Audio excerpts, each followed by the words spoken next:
책 왜 읽어?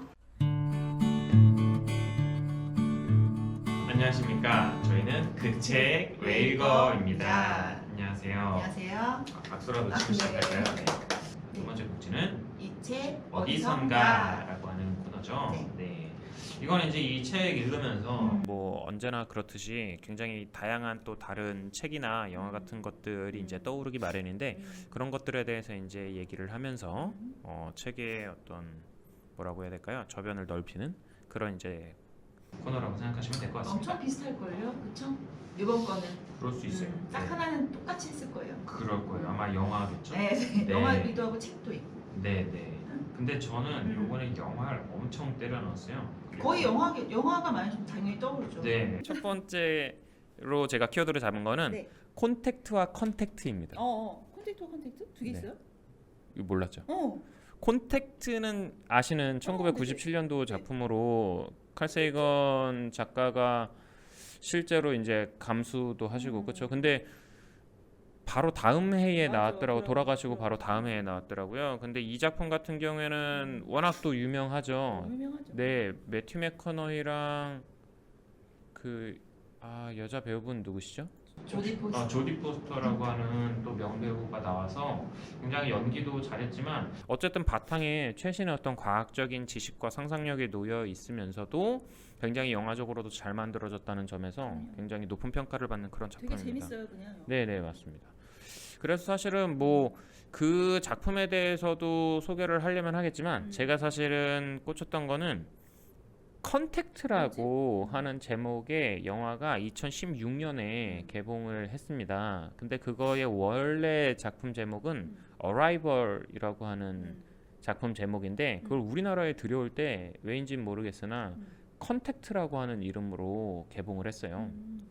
근데 그 영화가 SF 중에 제가 거의 제일 좋아하는 작품 중에 하나예요. 2016년도에 나온 그 작품이 주제의식이 마지막에 이제 완성이 되는 그 감동과 짜릿함이 너무 이제 뭉클한 그런 작품인데 두 작품의 공통점이라고 한다면 방금 전에 말씀드렸던 것처럼 콘택트처럼 어쨌든 바탕에 최신의 과학적인 지식과 상상력이 놓여 있다는 거 그리고 또 하나는 외계 생명체와의 어떤 조우를 그리고 있지만 그것이 뭐 갈등이나 뭐 아니면은 이렇게 뭐라고 해야 될까요? 폭력으로 나아가지 않는다는 점에서 봐야겠다. 네, 꼭 봐야 되겠어. 네, 그 오늘 점은 볼래요. 공통점. 아 진짜요? 네, 그거 굉장히 저 너무 재밌게 봤고 그것도 역시 작품성도 굉장히 높으면서 배우의 연기도 뛰어난 이제 그런 작품입니다. 그리고 또 하나 공통점이 있다면은 그런 생각이 들 수 있잖아요. 그러니까 이상하다. 그 외계에서부터 온 그 생명체와 만났음에도 불구하고 뭔가 막 이런 폭력이나 막 이렇게 전투나 이런 걸로 가지 않는다면 무슨 얘기를 다룰까 이렇게 생각할 수 있는데 그게 궁극적으로는 약간 주인공의 어떤 내면의 성숙과 삶의 어떤 성장이나 변화로 이어진다는 점에서 저는 오히려 더 좋았었던 것 같아요. 그리고 꼭 이제 이 책에서도 나오지만 우주로부터 어떤 다른 지적 생명체가 온다고 했을 때에 꼭 그것이 그들이 우리를 뭐 지배하거나 무슨 뭐 그러기 위해서 올 가능성은 오히려 적다고 맞아요. 저자는 얘기를 하고 되게 있잖아요. 재밌잖아요. 그 정도로 발전한 지적 생명체가 굳이 무슨 뭐 그러기 위해서 그런 식의 어떤 행동을 하지는 않을 것이다. 그러니까 겁내는 건 오히려 우리 역사에서 우리가 폭력적으로 문명을 파괴했기 때문에 그러니까요. 그런 거라고 네. 나와 있더라고. 아주 지극히 우리의 시선으로 그래서 그들을 바라보는 거죠. 도덕의 재발절인 거죠. 네, 맞습니다. 그렇다는 점에서도 굉장히 의미 있는 작품이었고요. 그리고 지금 여기서 뭐 스포일을 할 수는 없습니다만 네네. 그 2016년도 어라이벌이라고 하는 그 영화 같은 경우에는 전달하는 주제의식이 꽤나 심오합니다. 이제 그만 얘기하세요. 철학적인 제가 볼 주제의식. 거니까. 네. 네. 저 한마디도 안 했어요. 진짜. 궁금해요. 저 검색해보고 싶잖아요. 아마 그 이미지는 보셨을 수도 있어요. 그러게 왜 몰랐지? 그 영화의 이미지는 조금 여러 군데 노출이 많이 됐기 때문에 아마 보셨을 수도 그러게요. 있고. 제가 그런 주제랑 분명히 봤을 법한데 모르고 있었는데. 혹시 테드 창이라는 네, SF 작가, 네. 그 작가의 아 정말요? 네, 책 아. 소설집에 수록되어 있는 네, 너의 이야기인가? 나와 당신의 이야기인가? 아무튼 뭐 그런 이제 제목의 단편 소설을 영화화한 건데 아. 네, 굉장히 그런 작품이면서 좋은 소개 때문에 또 영화 한 편도 보겠네요. 네. 그래서 이제 코스모스를 통해서 콘택트가 떠오르고 콘택트에서 컨택트로 이어지는 그런 이제 사고의 과정을 내가 먼저 소개할 걸 그래야 딱딱 맞았어. 그죠? 제가 콘택트하고 이렇게 넘어갔어요. 제가 살짝 그래서 콘택트에 대한 소개는 사실 안 써놔가지고 네네. 그래가지고 대장님께서 먼저 하시면은 이어서 해도 되겠다 싶었는데 뭐 어쨌든 뭐 순서가 조금 바뀌더라도 네. 콘택트에 대한 얘기는 또 먼저 대장님께서 네. 해주시면은 될 것 같습니다. 네네. 이 콘택트라는 영화는 워낙 유명하고요. 그냥 재밌는 영화다. 그리고 그냥 완전히 코스모스랑 되게 그냥 마치 연관되는 책처럼 그렇게 읽힌다라고. 예. 어차피 칼 세건이 쓴 책을 바탕으로 한 거라서. 그리고 저 얼마 전에 들으셨어요? 그 아레시보 전파 천문대 그거 무너진 거 망원경 들으셨죠? 예. 그래서 그거랑 관련된 영화예요. 그래서 여기 나오는 조디 포스터가 이제 이건 워낙 유명한 영화라 내용은 거의 다 아실 것 같아서 이제 외계 신호를 이렇게 어릴 때부터 계속 이제 수신을 하고 여기서 제일 유명한 대사가 뭔지 혹시 유명한 대사 기억나시는 거 있나요? 딸이 아빠한테 물어보잖아요. 아빠 다른 별에도 사람이 살까요? 이 주인공은 퀴즈 아닌데 자꾸 제가 오늘따라 괴롭히는 것 같네요. 얘가 뭔가 막 이렇게 무슨 부호를 막 이렇게 보내면서 아빠한테 외계에도 다른 별에도 사람이 살까요? 라고 이렇게 물어보거든요. 그랬더니 되게 마음 좋게 생긴 아버지가 엄마는 일찍 돌아가셨거든요. 그래서 그렇지 않다면 엄청난 공간 낭비가 아닐까 이제 이런 얘기를 하는데요. 이런 비슷한 얘기를 되게 신기한 게 되게 유명한 과학자들도 그 우주를 과학적으로 이제 관찰하는 사람 입에서 나올 얘기는 사실 아니잖아요. 어떻게 엄밀하게 말하면. 근데 과학자들도 이런 비슷한 얘기를 많이 합니다. 본인들이 이렇게 우주를 연구하다 보면 인간의 과학만으로는 알 수 없는 뭐가 플러스 알파가 있기 때문에 이런 얘기를 하는 것 같아요. 그래서 그렇지 않다면 엄청난 공간 낭비가 아닐까라고 하는 이 대사가 많이 알고 계실 거고, 근데 한편으로 저는 이제 또 이번에 다시 봤거든요. 이 영화를 다시 봤는데 낭비가 아닐 거다. 그러니까 어떻게 보면 낭비라는 개념도 우리의 기준이잖아요. 저도 그 생각을 네, 했어요. 맞아요. 그래서 이것 또한 이 영화 자체도 또 너무 우리 시각을 버리지 못했구나 이런 생각을 했는데, 아무튼 이 콘택트라는 영화는 그냥 막 과학자의 열정도 엄청 느껴지고 우주를 막 사랑하는 막 그 마음이 또 되게 많이 느껴져서 되게 재미있는 과학 영화라고 보기도 힘들어요. 그냥 재밌게 볼 수 있기 때문에. 그리고 그래서 그 대사가 생각나는데 하나 이제 약간 짤막한 에피소드를 들려드리면, 이때 당시에 제가 그 미국에 언니네 이제 놀러 간 거예요. 한 달인가 2달 동안 이제 갔는데 거기서 방학 때 그 미네소타에 있는 대학에 놀러를 간 거예요. 방학이었는데 근데 거기에서 무슨 자기들끼리 대학원생들이 학회 같은 걸 하더라고요. 그래서 이 영화를 이렇게 틀어놓고 제가 영어가 짧다고 제가 제 영어 자격지심 있는 거 아시죠? 그래서 그때 이제 질질 끌려가가지고 네 갔는데 그 미국 대학생들과 그 다양한 인종들 저희 언니 포함해가지고 거기 소강당 같은데 모여서 영화를 막 보면서 영화를 보고 나서 자기들끼리 이제 이거에 대해서 막 이제 토론을 하는 건데요. 너무 인상적이었어요 그때. 물론 알아들을 수 있는 말이 많이 없었고 이제 긴장해서 구석에 이렇게 있었는데 저는 구경했거든요 그냥.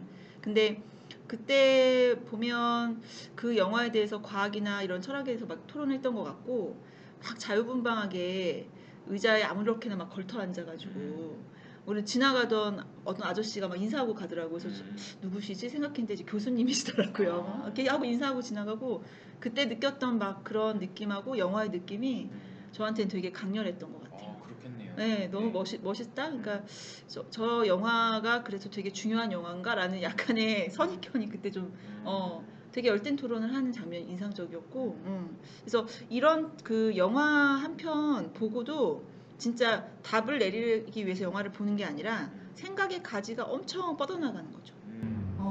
맞죠. 네. 그래서 정말 의미 있는 영화죠. 그리고 말씀해주신 것 중에서 왜 낭비와 관련해서 네네. 근데 이 책에서는 또 되게 저 개인적으로 인상 깊었던 대목 중에 하나가 그 부분도 있었는데 어떤 내용이었냐면은 코스모스에서. 네, 응. 코스모스에서 응. 이게 만약에 이 우주에 대해서 우주에 그래서 어떤 다른 지적 생명체가 있는지에 대해서 알아보기 위해 연구하는 것은 잃을 게 없는 연구라고 하는 어. 그런 내용이 나와 나도 있었는데 써왔는데.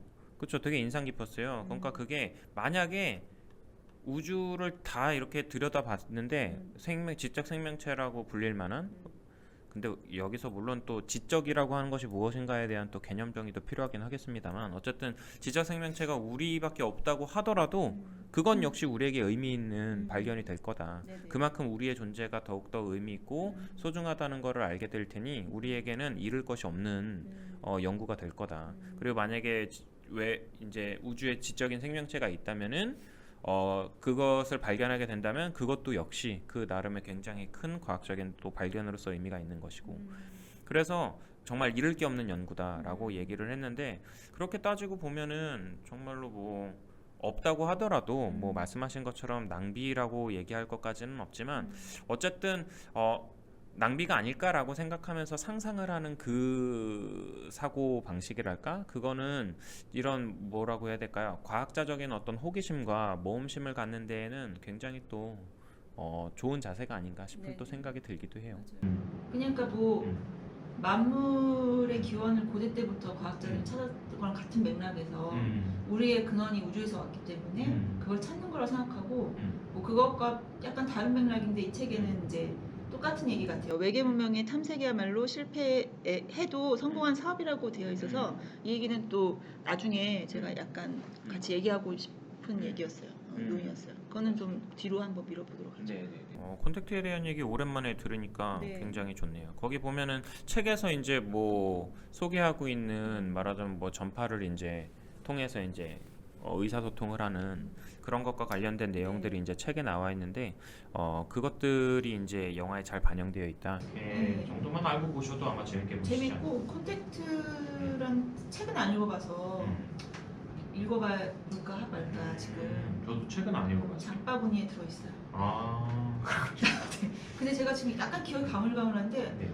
책만큼이나 꽤나 잘 만든 영화로 평가받았던 것 같아요. 이게 뭐 보통은 책을 따라가기 어렵잖아요. 그쵸. 책이 먼저 나왔기 때문에 상당히 많이 반영을 잘 했다라는 평가가 있었던 것 같고 아무튼 재밌습니다. 뭐 아쉬워요. 그 전파 천문학 여기 분야 전파 천문학 분야에 소개가 되어 있는데 그 RS15 메시지 지금 계속 보내야 될 것 같은데 어떡해요? 그거가 근데 거기에서만 보내는 건가요? 잘 모르겠어요. 근데 이제 과학자들이 그거 다시 그게 조금씩 계속 떨어져 나갔대요. 그래서 보수를 못한 건데 되게 많이 과학자들이 서명하고 그랬나 봐요. 근데 상징적인 의미도 있고 제일 큰 거니까. 그렇죠. 근데 계속 보내야 되는 건가? 뭐 이런 생각. 제가 듣는 과학 그 팟캐스트 방송이 하나 있는데 거기서는 그래서 그 RS15 그 전파 망원경이 이제 죽었다라고 하면서 약간 이렇게 추모하는 그런 방송을 하게 됐어요. 과학자분들이신가요? 과학자도 나오시고, 네, 과학자 아니지만 과학에 관심이 굉장히 많으신 그런 분들이 이제 또 진행하시고 그게 그렇게 보수가 힘들구나. 50년 정도인가 뭐 오래됐다고 하더라고요. 그런 거. 그래서 아무튼 네, 이렇게 현실의 어떤 그런 이제 사건들이나 아니면 책의 내용이나 뭐 그리고 여기 지금 이 코스모스라고 하는 책이나 뭐 다양한 이제 연결점이 있는 영화니만큼 네, 맞아요. 한 번쯤 보시면은 굉장히 좋은 경험. 되게 맞아요. 네. 컨택트 말고는 또 뭐가 생각났냐면 어쨌든 그 우주에 있는 다른 지적 생명체에 대한 상상력을 다루고 있는 다른 이제 작품들 제일 먼저 떠오른 건 역시 저는 스타트rek이었어요. 네, 스타트rek에는 정말 다양한 이제 우주 종족들이 나오는데 그 종족들이 저마다 다 뭐라고 해야 될까? 엄청 개성 있어요. 그리고 그 개성 있는 존재들이 그러한 방식의 개성을 가지고 있는 거에 나름의 서사가 또 있거든요. 네. 그래서 그냥 마구잡이로 만든 그런 이제 설정들이 아니라 굉장히 나름 과학적인 어떤 고민 끝에 나온 캐릭터들이라는 점에서 굉장히 인상 깊었는데, 아니 여러분 그 보시는 분들 같은 경우에는 옛날 이제 드라마보다는 아마 최근에 리메이크된 영화들로 아마 더 익숙하실 텐데, 뭐로 보시든 저는 크게 상관은 없는 것 같아요. 그래서 뭐 최근 걸로 시작해서 과거 작품으로 가보든, 아니면 과거 작품을 먼저 보면서 정주행을 해보든, 근데 그러긴 너무 작품이 많고 그래서 최근 거부터 보는 게 일단 낫기는 할 텐데, 아무튼 굉장히 재밌는 경험이 또 되지 않을까 싶어요. 그리고 아마 칼 세이건이 저자가 지금까지 살아계셨으면은 2000년대 이후에 나온 그 다양한 어떤 그 작품들과 거기 담겨 있는 상상력, 그리고 거기에 또 반영되어 있는 칼 세이건 본인의 어떤 그 책에 나와 있는 상상들이 어떻게 담겨 있는지를 아마 보시면은 굉장히 또 기쁘지 않으셨을까, 이런 생각이 또 들기도 했어요. 왜냐면은 책에도 그런 대목들이 많이 있잖아요. 그러니까 많이 있는 거는 아니지만 그 외계의 다른 어떤 행성의 조건이라고 한다면은 어떤 생명체가 있을 것인지에 대한 이런 이제 상상 같은 것들이 한 대목 있었는데, 그런 거 읽으면서도 이런 거를 어렸을 때 읽은 해외의 많은 이제 아티스트들이 이런 작품들을 만든 게 아닐까, 이런 생각이 또 들기도 했었거든요. 네. 아마 거의 그럴 것 같아요. 그렇겠죠 아마. 네. 아마 이제 자문을 구하거나 했을 때도 아마 이 많은 이제 영향을 미쳤을 거고, 네. 그렇게 생각해 보면은 사실 우리가 보고 있는 많은 이제 우주를 배경으로 한 SF 작품 같은 경우에는 이런 이제 과학적 상상 같은 것들이 많은 영향을 미치지 않았을까, 이렇게 생각해 볼 수 있을 것 같아요. 그리고 또 스타트rek보다는 좀 항상 스타트rek하고 약간 좀 이렇게 라이벌 관계를 맺지만, 제 생각엔 약간 과학적인 측면에서는 한참 이제 스타트rek에게 밀린다고 볼 수 있는 스타워즈도 또 생각이 나기도 했습니다. 스타워즈 같은 경우엔 비과학적인 내용들이 워낙 좀 많기는 하죠. 네. 일단 우주에서 우주선들이 날아다니는데 막 소리가 나고 막 이런 것들 좀 그래서 이런 소리 나고. 오히려 다른 각종 과학책에서 많이 나오고 등장하잖아요. 그런 허술함에 대한. 그렇죠. 네. 스타워즈의 허술함. 굉장히 많죠. 그리고 그 진짜 정말 대단했는데 그 인기가. 스타워즈. 엄청 많죠. 그래서 스타워즈는 사실은 스페이스 오페라 뭐 이렇게 불리잖아요. 그래서 우주를 배경으로 한 사실은 되게 고전 비극 같은 느낌이 있는 대서사시 같은 느낌이 있는 거고, 사실은 더 과학적인 어떤 지식을 바탕으로 하고 있는 건 역시 스타트렉. 뭐 어쨌든 우주를 배경으로 한 그런 이제 재미있는 이야기로서 어쨌든 뭐 보시면 재밌을 것 같고, 또 하나 조금 느낌이 완전 또 다른 걸로는 역시 에일리언 시리즈가. 에일리언 시리즈? 에일리언 시리즈가 뭐지? 제가 그걸 잘 안 봐서. 에일리언 그 괴물 나오는. 네, 한 편 정도만 봤는데. 크리처물 좋아하시는 분들에게는 고전. 그게 근데 SF적인 게 많이 나와요? 그게 우주선 약간 정도밖에 안 나온 것 같아요. 그 우주선의 컨셉 자체도 이 얘기가 너무 길어질 수도 있는데 짧게 우주선 하세요. 이거 잠깐만요. 우주선 자체가요, 일단은 네. 거기서 일하는 사람들이 무슨 과학자들이나거나 그런 게 아니에요. 노동자들이에요, 노동자. 한마디로 그 배경 자체가 우주를 배경으로, 그러니까 그 스페이스 셔틀을 타고 다니면서 이렇게 뭐 노동을 하는, 육체 노동을 하는 그러한 이제 사람들과, 그리고 또 그거 우주선을 운전할 수 있는 이제 뭡니까 선장과 과학자와 그리고 또 인조인간, 그런 얘기였어요? 이렇게 구성이 돼가지고 우주선 안에 탑승하고 있는데, 우연히 이제 말하자면 말 그대로 에일리언, 이 괴생명체를 이제 만나게 되면서 벌어지는 스릴러 공포 영화거든요. 제가 잘못 읽고서 그 지저분한 애 보고서는 꺼버려가지고. 지저분한 애는 맞아요. 굉장히 너무 지저분한. 보기가 힘들어서 네. 그냥 안 봤던 것 같아요. 침이 막 맞아, 침밖에 아주 끈적거리는 그 침이 산성으로 또 이루어져 있어가지고 네, 모든 것들을 막 다 부식시키고, 막 심지어 또 이렇게 세상에 나올 때에도 굉장히 끔찍한 방식으로 기생의 방식으로 알을 인간의 몸에다가 그거 심어가지고 기억나요. 거기에서 가슴을 이제 네. 깨고 굉장히 나오는데, 징그럽죠. 그게 굉장히 이제 징그럽게 묘사가 되기 때문에. 네. 근데 그게 4편까지인가 나왔고, 그 감독이 그 이전의 서사라고 할 수 있는 프리퀄이라고 할 수 있는 작품을 또 2개를 내놨어요. 그게 기억나요. 프로메테우스와 보진 커버넌트라고 않았는데, 하는 작품인데, 이 프로메테우스 같은 경우에는 심지어 인류 기원에 대한 굉장한 도발적인 상상을 담고 있어요. 그래요? 그래서 그 에일리언이라고 하는 괴생명체가 사실은 어떤 외계 종족의 이렇게 외계 종족이 자신들의 어떤 그 뭐라고 해야 될까요? 도구로서 만들어낸 생명체였던 거야, 알고 보니까. 근데 그 에일리언을 만들어낸 그 종족이 알고 보니 음. 인류의 음. 조상. 아하. 그래서 자기의 DNA를 이 지구에다가 이렇게 일부러 이렇게 방출해가지고 거기서부터 인간이 만들어졌다고 하는 서사를 영화의 앞부분에 이렇게 오프닝 시퀀스를 이제 보여주는 장면이 참신하네. 있는데 굉장히 그래서 도발적인 어떤 상상력이었거든요. 그래서 또 주목을 받기도 했었고 아무튼 여러모로 이 에일리언 시리즈 같은 경우에도 저는 굉장히 재밌게 봤어요. 그랬구나. 몰랐네. 네. 조금 오해를 많이 했던 것 네. 같아요. 그리고 어쨌든 우주 여행을 할 때는 어쨌든 이 우리가 가지고 있는 이 연약한 이 유기체로서의 몸을 유지하는 게 굉장히 중요한 작업이잖아요. 그렇죠. 그러다 보니까 뭐 얼리든 뭐를 하든 어쨌든 긴 여행 동안에 보존을 해야 되는데 거기에 이제 나타나는 어떤 그 방식이라고 하는 거 또 과학적인 상상으로서 또 한 번쯤 볼만한 게 아닌가 싶은 생각이 또 들기도 합니다. 네, 그래서 어쨌든 에일리언 작품도 생각났고 최근에 넷플릭스에서 이제 만든 다큐멘터리라고 해야 될까요? 근데 다큐멘터리면서 동시에 일종의 SF물이에요. 에일리언 월드라고 하는 작품이 있는데 다른 어떤 조건을 가지고 있는 행성에서 어떠한 생명체들이 존재할 수 있을까를 영상으로 구현한 거예요. 그래서 왜 예를 들면 공룡 다큐멘터리처럼 네네. 막 공룡들 뛰어다니고 하잖아요. 근데 우리 어렸을 때 봤던 것 같은 경우는 되게 좀 조악하잖아요. 근데 이거는 아니에요. 거의 아바타급의 네, CG를 보여주는데요.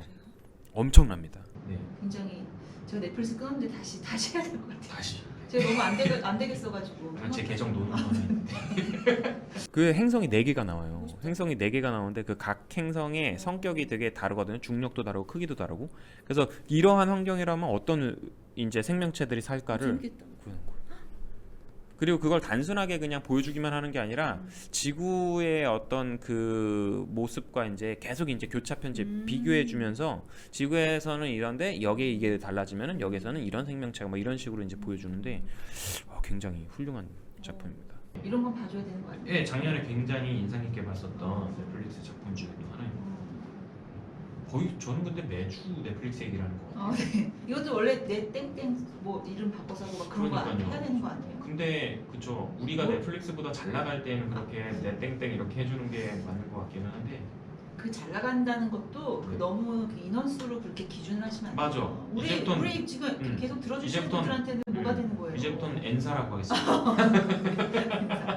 N. 우주에서 온 지적 생명체와의 만남이 그래서 곰곰이 생각을 해보니까 크게 보면 두 부류로 나뉘더라고요. 이게 조화론과 갈등론으로 사회학이 갈등을 빚느냐 아니면 이제 조화를 이루느냐인데 비난론과 갈등 쪽으로는 갈등 쪽으로는 이제 우주 전쟁이라는 작품도 유명하고 맞아. 여기서도 그런 언급을 많이 하더라고요. 우리가 우주, 그러니까 뭐 뭔가 외계 생명체 하면 그런 전쟁을 자연스럽게 떠올린다. 그러니까요. 와가지고 뭐 어떻게 할 거다. 우리를 뭐 노예화한다거나 우주 식민지 막. 식민지화 할 거다. 그리고 우리를 뭐 에너지원으로 쓸 거다.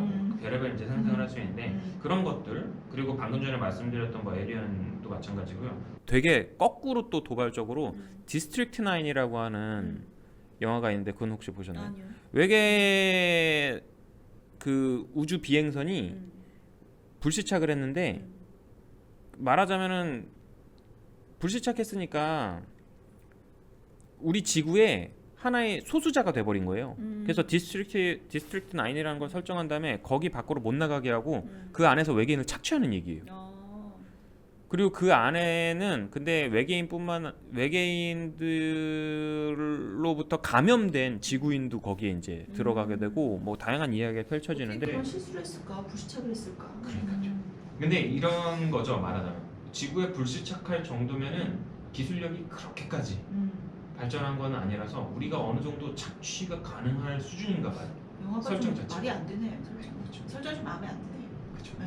근데 그게 그 당시에 나왔을 때 어쨌든 지구 안에서도 그런 소수자에 대한 착취가 있잖아요. 이주 노동자라든지 막 이런 이제 연상시키면서 나름 또 주제의식을 확장할 수 있는 여지가 있는 작품으로 또 주목을 받기도 했습니다. 네, 그래서 한번 또 그것도 볼만하고 또 화합을 이루는 작품으로는 역시 또 E.T. 하나 겹쳤네요. 네, 왜 안 겹치신 게 네. 고민하고 있었어요. 그리고 또뭐 맨인 블랙 같은 거 그리고 스타트rek이나 스타워즈도 사실은 갈등이 아니라 사실은 조화롭게 사는 걸 전제로 한 작품이기 때문에 저도 이거는 역시 또 갈등보다는 화합에 포커스가 맞춰진 그런 작품 아닌가. 그래서 오히려 그냥 서로 다른 존재가 만나는 것만으로 갈등이 생기는 작품들은 아니고 외계인 중에서도 이제 뭐 말하자면은 막 야욕을 가지고 있는 악당이 등장하거나 그래야만 갈등의 서사가 펼쳐지는 그런 작품들이다. 뭐 이렇게 얘기할 수 있을 것 같아요. 여기까지가 이제 영화에 대한 얘기들이었습니다. 그럼 저도 이제 이어서 영화를 네네네. 얘기해 드리면 저도 E.T. 하나 이제 겹쳤는데 E.T.는 그냥 한 장면 손가락 맞죠. 근데 그게 영화에 나온 게 아니라 그냥 포스터였죠. 제가 기억이 아마 그게 영화 속에 나오는 장면이 손가락 아니면 머리에다가 이렇게 머리에다 하는 거 그다음에 자전거 타고 이렇게 날아가는 그 장면이 아마 하여튼 그냥 그거 하나의 장면만으로도 어떤 낯선 생명체와의 그 조우를 많은 사람들의 머릿속에 각인시켰잖아요. 맞아요. 그래서 그냥 되게 상징적인 작품인 것 같아요. 막 엄청난 감동보다 감동도 감동 드라마죠. 근데 그 영화 하나가 사람들한테 그 외계 생명체 모양을 그냥 규정해 버렸잖아. 그걸 깨기가 힘들어. 절대 그런 모양일 수가 없을 것 같은데. 머리 크고. 모르겠는데 엄청 크고. 그래서 하여튼 스티븐 스필버그 감독의 대표작이다. 네. 영원한 우리의 E.T. 그냥 E.T.라고 얘기가 그냥 끝나. E.T.가 뭐의 줄말인가요? extraterrestrial? 네, 그렇군요. 그러니까 E.T. 하면 그때 제가 어릴 때 그 언제 또 어릴 때 봤던 것 같은데 계속 고민했어요. 그러니까 저도 약간 관심이 많거든요. 그 외계인에 대해서 평소에도 지금까지. 근데 그때 E.T.라는 영화가 좀 무섭게 다가온 이유가 이제 내 방에 E.T. 올까봐 그 고민 한참 했잖아. 귀엽네요. 귀엽다니요. 그 얼마 약간 혼자 고민해. 그거 어디 가서 얘기하면은 약간 이상하게 그때 당시 이런 얘기하고 돌아다니는 애가 없었기 때문에 혼자 고민이 많았어요. 그 영화에서도 그랬잖아요. 그러니까 E.T.가 갑자기 어느 구멍에서 쏙 나올 수도 있는데 나는 어떤 자세로 왜냐면 제가 좀 이렇게 낯가림이 약간 있었기 때문에 얘를 어떻게 내가 감당해야 되나. 그렇죠. 그거가 만약에 영화라고 한다면 되게 재미없어질 수도 있겠네요. 낯가리는 주인공을 하필 만나가지고. 그러니까 이게 E.T.는 꿈과 사랑의 영화지만 저에게는 약간 또 그런 걱정을 좀 또 주었던 영화이기도. E.T.가 이렇게 손가락 하면 저에게는 좀 약간 그런 고민이 생각나는 그때 생각하면 되게 웃겨요. 되게 웃기고 전 지금도 약간 걱정하거든요. 그래서 갑자기 내 앞에 나타나면 그 여러 과학자가 말하기를 내 앞에 외계 생명체 나타났다 하면 이제 얘기 끝난 거다. 저항도 할 수 없고 피할 수도 없고 그냥 이제 끌려가는 수밖에 없다고 얘기하더라고요. 그래서 모든 걸 놓고 그냥 나타나면 나타나라 그러고 살고 있습니다. 많이 성장하셨네요. 네. 상상이라니요. 그런 다음에 영화는 많이 말씀해 주셔서 저는 약간 비교적 최근 거 되게 다 겹쳐요. 다들 이제 맨 뒤에 뭐 엔사 같은 데서 한 거는 제가 잘 모르긴 하지만 나머지 영화들은 다 아실 걸 생각하고 또 대표적인 두 작품을 얘기를 안 할 수가 없죠. 그래비티랑 인터스텔라 뭐 이런 거는 그냥 많이 아시는데 저도 워낙 재밌게 본 영화라 우주를 배경으로. 그렇죠. 그래서 사실은 이제 그래비티하고 인터스텔라 두 개를 좀 말씀드린 이유는 두 개가 성격이 많이 달라가지고 공통점과 차이점을 가지고 좀 얘기를 드리면 두 영화의 이제 공통점은 이제 우주에 대한 그 경이로움, 신비함 이런 걸 느낄 수 있다는 건 공통점이고 그냥 우주 좋아하는 사람들에게 재밌다, 재밌는 작품이고 근데 이제 인터스텔라 이게 거의 1년 차이로 나와서 제가 그때 신이 났었죠. 근데 3대장이 있었잖아요. 뭐였잖아 그것도. 마션. 마션을 뺐네. 마션은 워낙 또 더 인기 있는 작품이지. 저는 마션은 재미가 별로 없더라고요. 진짜요? 그러니까 그게 진짜 신기한 게 이 3대장에 대한 인식이 다르죠. 진짜 되게 신기하죠. 저도 네. 그러니까 마션은 진짜 추천을 많이 받았고 제가 외계 그거 사실은 본 지가 얼마 안 돼요. 그래요? 네, 그때 비행기 타고 예전에 몇 년 전에 비행기 타고 가다가 중간에 왜 멈추면 잘 안 보게 되잖아요. 그러다가 왜 이런 거 좋아하면 그 영화를 안 보는 게 이상하다. 무조건 봐라. 무조건 책도 읽어라. 막 이랬는데 영화를 딱 봤는데 그냥 그렇더라고 저는. 물론 재미가 없지 않죠. 제일 상업적으로 만들어진 게 상업적. 마션인 것 같고. 상업적인데 그냥 그렇게 대단하게 느껴지는 게 하나도 없어가지고 뭐지 이제 뭐 그냥 그런 생각 들었어요. 그런 약간 대중영화적인 메시지에 어, 어. 크게 이렇게 감흥이 없으셨어서 그런 게 아니 아닐까. 근데 싶기도 뭐 사실은 해요. 콘텐츠도 충분히 대중적이고 상업적이거든요. 근데 근데 재미가 달라. 그 주제의식이 약간 그런 거 있잖아요. 약간 좀 뻔하고 오그라드는 그런 주제의식 같은 거 있잖아요. 이 긍정적인 주인공이 위기 속에서 어쨌든 우주에서 다시 귀환하는 그 얘기라고 하면은 약간 그 느껴지는 그 약간 나는 좀 좌절이 좀 있어야 뻔함 재밌게 보다. 같은 그런 게 있잖아요. 어. 그렇죠? 예. 마션은 그냥 진짜 그냥 그랬고 저는 생각도 못했어 사실. 웬일이야. 그래서 아무튼 그 3대장 중에서 그러면 이 그래비티랑 인터스텔라가 저는 그래도 좋았는데 인터스텔라가 그나마 좀 드라마틱하고 그렇죠. 여기서는 이제 흥미로운 요소가 되게 많아서 그래서 되게 약간 비빔밥처럼 이렇게 군데군데 흥미로운 요소가 되게 많았고 특히 이제 시간 지연 효과에 그런 데 관심이 많으신 분은 이 영화를 좀 꼭 보시면 되게 재밌고 훈훈한 또 휴머니즘 같은 것도 들어있어요. 마지막에 다시 조우한테 만나는 장면에서.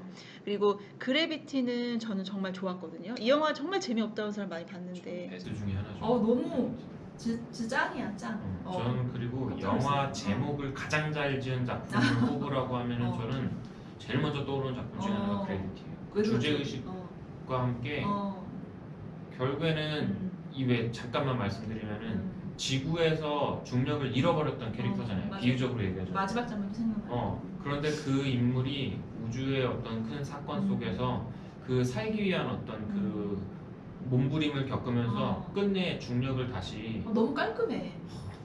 다시- 아까 마션하고 좀 비교되잖아.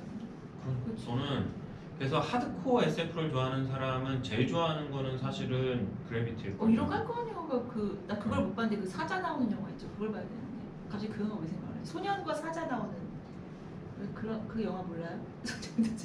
너무 대충 말씀드리는 그 배에서요. 사자가 호랑이. 죄송해요. 호랑이요. 뭔지 아네. 그 카이 영화- 이야기라는. 맞아요. 그 네. 영화를 못 봤는데 그 영화도 이제 볼 게 많은 그건 거야. 진짜 어른을 위한 동화죠. 시간이 너무 없어. 그것도 너무 좋아하는데 너 좋아하는 게 너무 많네요. 많다. 근데 하여튼 그래비티는 그냥 뭐 다 호불호가 다르겠지만 그냥 우주를 느껴볼 수 있는 최고의 영화가 아닌가. 저는 너무 재밌었어요. 그러니까 거기서 이렇게 멈춘 것 같은 그 적막감을 막 소름이 막 쫙쫙 끼치면서. 여기서 할 적에 너무 무섭지 않아요? 그래서 저 이렇게 썼거든요. 그러니까 경이롭고 공포스럽다. 그러니까 우리가 왜 외롭다, 적막하다 이런 얘기 하는데 진짜 그런 건 비교도 안 돼요. 비교가 안 되죠. 표현이 안 되고 공포도 아니고 뭐라고 표현을 못 하겠어. 거기 진짜 그 공간에서만 느낄 수 있는 공포인 것 같아요. 조용한 것도 아니고. 그리고 약간 그 단어를 태아와 같은 모양으로 이제 이게 겨우 살아남아서 이제 한숨 돌리는 그 장면도 보면은 와 이게 어떤 되게 심원한 어떤 그 우주의 이미지를 저렇게 영화화했구나. 그걸 보면서 진짜 잘 만든 것 같아요. 그거 우리가 뭐 미시, 거시 이런 말 쓰는데 그냥 그 느낌도 없어요. 그 영화를 보다 보면 이제 그 시간적인 주인공이 처한 그 상황이 와 진짜 이게 뭔가 시간의 유한성이나 이런 것도 생각하게 되고 너무 좋은 영화다. 그래서 정말로 온전하게 진짜 자기를 만나게 되는 공간이 있다면은 그런 곳 아닐까 싶은 생각이 네 맞아요. 아무것도 네 네. 진짜. 팔을 휘저어봤자 갈 수 있는 게 그러니까 막 왜 이런 영화들 보면 SF 영화 보면은 이 주인공들이 막 우주를 보면서 뭐라고 표현이 안 된다 막 콘택트에서도 뭐 이게 놀라움으로도 안 되고 아름다움도 안 된다고 하잖아요. 그래서 이 영화에서도 주인공이 그 무서운 상황에서도 진짜 뭔가 무섭기도 무섭지만 그 장면을 이렇게 보면서 뭘 느꼈을까? 하여튼 저는 뭐 이 정도로 충분하다고 생각해요. 네. 저는 또 그 밖에 마지막으로 네. 이제 통사적 관점 그리고 거시적인 관점, 진화론적 관점에서 바라본 지구의 역사라고 하는 카테고리로 또 이 책을 통해서 이제 생각났었던 작품은 뭐 리처드 도킨슨의 이기적 유전자 당연히 떠오를 수밖에 없었고 그리고 유발 하라리의 사피엔스 그리고 요 책은 제가 아직 못 읽었는데요. 루이스 다트넬의 오리진 이것도 역시 뭐 지구의 45억, 50억 이 역사를 쭉 이제 말하자면 훑어보면서 인류가 어떻게 하다가 여기까지 오게 됐는지에 대한 이제 이야기를 하고 있는데 그거는 제가 사실은 그 테드 강연을 짧게 이제 본 적이 있는데 그거를 이제 타고 가다가 이 책을 만나게 됐는데 아직 읽지는 못했어요. 네, 그래서 이제 그것도 떠오르기도 했어요. 네. 그래서 저는 딱 두 개 그냥 책 생각했는데 하나는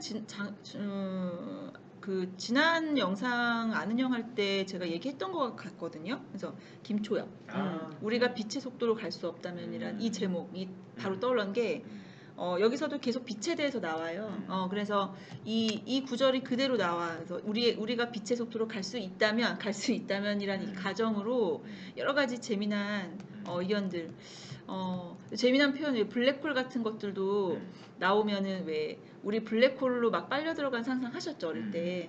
그래서 그런 것도 여기 표현에 의하면 이제 우리 몸이 실처럼 길어지는 이제 언짢은 경험을 한다. 그러니까 좀 위트 있게 글을 써서 글이 이렇게 지루하진 않거든요. 그래서 아무튼 아마 이 김초엽 같은 작가도 이런 코스모스 같은 책을 당연히 좋아했지 않았을까 생각은 당연히 들고요. 그래서 우리가 빛의 속도로 갈 수 없다면이라는 책은 뭐 남녀노소 정말 되게 재밌게 읽을 수 있는 책인데 그 중에서 이게 에피소드가 여러 개가 들어가 있는 책인데 그 중에서 코스모스 읽으면서 떠올랐던 에피소드는 뭐냐면 어린아기들이 태어났는데 아이들 뇌파를 검사하다 보니까 아이들 뇌들에서 누군가가 계속 이야기를 하다가 7살, 6살쯤에 소리가 싹 사라지는 거예요. 그게 이제 외계 생명체의 목소리인데 그게 바로 떠올랐어요. 왜냐하면 이 책을 읽으면서 우리가 저 멀리서 진짜 초신성 하나만 터져도 그게 우리에게 영향을 끼치는 거잖아요. 정말 저 멀리서 뭔가 주파수를 계속 쏘고 우리 인간에게 이미 그것이 영향을 끼쳤을 수도 있다는 상상을 당연히 할 수밖에 없는데 이 책을 읽으면 그래서 와 이런 과학적 상상력이 정말 재미난 이야기를 만들어냈는데 이게 이 책이 허무맹랑하게 읽히지가 않는 이유가 이런 과학적인 이론이 바탕에 약간 깔고 있어요. 그래서 그런 SF적 요소가 되게 재밌고 우리가 저 외계 생명체에 가기 위해서 여러 가지 그 탐사선을 만들었는데 갑자기 공간이 휘어지는 바람에 그게 그러니까 우리가 왜 기차 노선 없어지듯이 우주선이 없어져 버린 거예요. 그래서 남편은 이미 갔는데 다른 공간으로. 그래서 여자분이 과학자인데 늙어 죽을 때까지 기다리다가 그 노선이 없어져 버리니까 그 공간을 갈 수가 없는 거야. 그래서 갈 수 없다는 걸 알면서도 우주선 타고 그냥 떠나버리거든요, 혼자. 막 그런 약간 가슴 찡한 막 그런 이야기도 나와서 이 재미나게 이런 소설을 하고 같이 읽어도 재밌을 것 같다. 재밌겠네요. 듣기만 해도 재밌어요. 벌써 재밌을 것 네, 같아요. 재미가 확실히 있어요. 확실히 재미가 있고, 되게 SF긴 한데 그런 이론들을 가지고 되게 상상했구나 이 사람이 그런 생각이 많이 드는 책 중에 하나고 이거는 지금 약간 고민했는데 책을 사실은 다시 읽고 소개를 해드려야 예인데 못 읽었어요. 혹시 읽어보셨나요? 아니에요? 이게 카오스 거꾸로네요. 코스모스의 네네 세트라고 저는 저도 대학교 때 읽었었던 거라 그때 책이라서 와 이 출판사 아직 안 망했더라고요. 진짜요? 그래서 칭찬했잖아요. 근데 아무튼 이게 카오스로도 있고 근데 이게 어떨 때 케이아스라고도 있잖아요. 맞죠? 그래서 아무튼 이거 이제 다시 나오긴 했어요. 이 표지는 아닌데요. 이게 굉장히 인기가 있었던 책이거든요. 나름대로 과학교양서는 그때 당시에. 그래서 저도 그때는 진짜 재밌게 읽었는데 지금 보니까 너무 낯설고 최근에 나온 거 이렇게 알라딘 사이트 부터 낯서네. 정말 제가 펴지 않을게요. 근데 공서체인가요? 제가 다시 찾아봤더니 엄청나게 번역상으로 힘든 책이었대요 이게. 그래서 이거 다시 한번 저도 사서 읽으려고 하는데 여기에 나오는 나비 효과나 그 프랙탈 제가 이런 거 읽고 정말 깜짝 놀랐거든요. 프랙탈은 벌써 거기 나와요? 네, 거기 나와요. 그러니까 되게 옛날 책 같아요. 그러니까 제가 이거를 꼭 소개시켜드리고 싶은 이유는 뭐냐면 코스모스랑 이건 혼돈이잖아요. 이 두 개가 하나의 세트인 거예요. 근데 이게 혼돈이긴 혼돈인데 결론이 혼돈인데 또 조화 안에 있어요. 잘 읽어보면 완전히 혼돈이 또 아니고 그래서 이거 나중에 꼭 띄워드리고 싶은데 화면에 제가 편집자님한테 보내드려야지. 이런 막 그 프랙탈 사진 같은 거 아시죠? 네. 이거 또 한참 빠져서 막 바닷가 가면 파도 구경하고 막 그랬거든요. 그래서 되게 그 공통점이 뭐냐면 약간 과학 대중서예요. 그러니까 코스모스보다 이게 좀 더 어렵긴 한데 약간 비주류. 그러니까 정통 과학자의 입장 쓴 거라기보다는 이분이 정통 과학자가 아니라는 건 아닌데 약간은 조금 비주류라고 하면 안 될 것 같고 조금 외곽이라고 뭐라고 표현해야 될까? 그런 과학의 입장에서 썼기 때문에 더 되게 파격이었고 사람들한테도 많이 각인이 됐던 그런 책 중에 하나이기도 하죠. 네, 그래서 하여튼 꼭 추천을 드리고 싶은 책 중에 하나입니다. 저 책도. 처음 들어봤네요. 네. 카오스와 코스모스. 괜찮죠? 이 두 가지를 통해서 이 뭔가 우리의 또 세계를 좀 느껴볼 수 있지 않나. 우리가 느낄 수 있는 게 이런 책밖에 없잖아요. 그죠? 하긴 어떻게 보면은 뭐 말씀해 주셨지만 그 카오스라고 하는 게 그것도 어떻게 보면은 우리한테 카오스인 거잖아요. 사실은. 그렇죠. 사실은 조화 속에 있는 건데. 그런 생각 들어요. 저 책 읽다 보면 나비 효과라고 우린 얘기하지만 그것도 질서일 수 있거든요. 그러니까 이 책이 재미있는 게 분명히 혼돈은 맞아요. 무질서를 관찰하는 건 맞는데 그 무질서도 결국은 조화로 해석해야 되나라는 큰 궁금증이 들죠. 우리가 아직도 그러니까 파악해야 될 질서가 더 남았음을 그렇게 표현하는 걸 수도 있죠. 어떻게 보자면.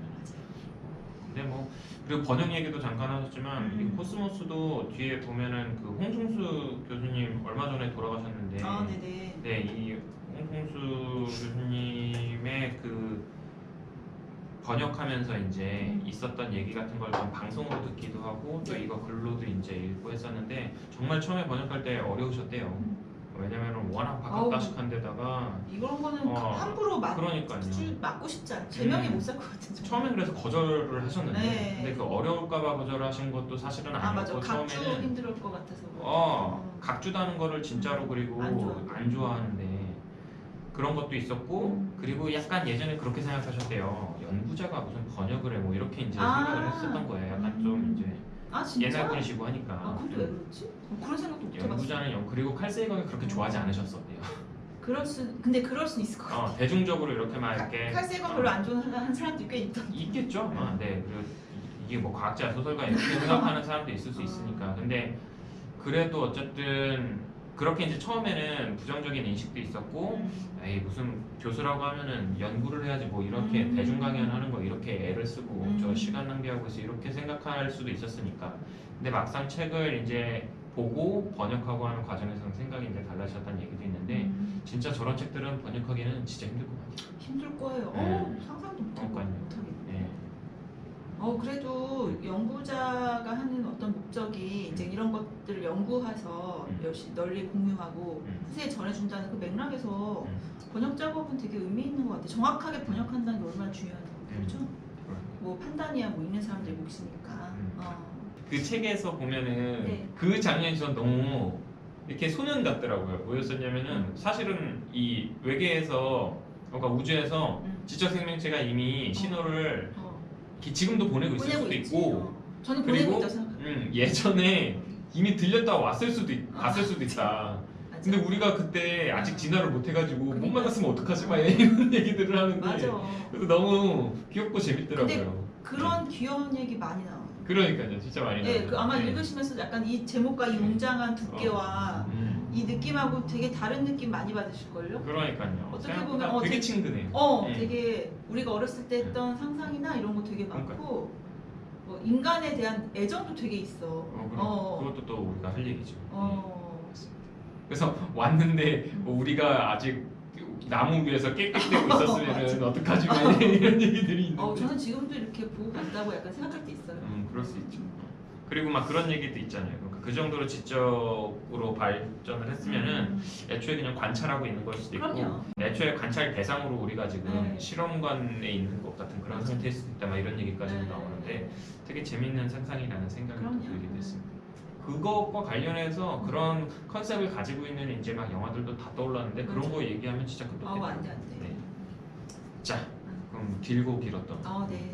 두 번째 문제 이렇게까지 길어졌네요. 큰일이네. 근데 이거를 얘기하면은 이 정리가 될 것 같은데, 우리가 이렇게까지 두 번째 꼭지가 길어졌던 이유는 사실은 그만큼 이 저작 그리고 이 작가의 어떤 생각이라고 하는 게 그만큼 그 뒤로 파급력이 컸던 거다. 우리가 그래서 봤었던 수많은 이제 SF가 됐던 창작물 여타 이제 창작물들에 굉장히 많은 영향을 미쳤던 게 아닐까 하는 생각을 또 하게 되는 것 같아요. 그래서 뭐 이분도 얘기하지만 약간 다른 데 새는 것 같지만 이제 글쓰기 중요하다고 얘기하면서 이분도 어렸을 때 도서관에 갔을 때 사서분이 건네준 스타일. 한 권의 책으로 네. 그죠? 음. 그러니까 그런 식으로 계속 이런 지식이 대물림되는 거. 근데 이 책이 좋다 안 좋다를 평가하기 이전에 이렇게 자기의 생각을 글로 남겨주는 것 자체가 되게 많은 공이다. 그래서 우리가 그거를 가지고 또 이렇게 재미난 상상도 하고 뭐 발전의 개념을 넘어서서 그쵸? 얼마나 좋아요. 이렇게 책 읽으면서 이런 다른 사람 생각도 있고. 네, 자, 그러면 고지복지는 여기서 네. 정리하기로 하고요.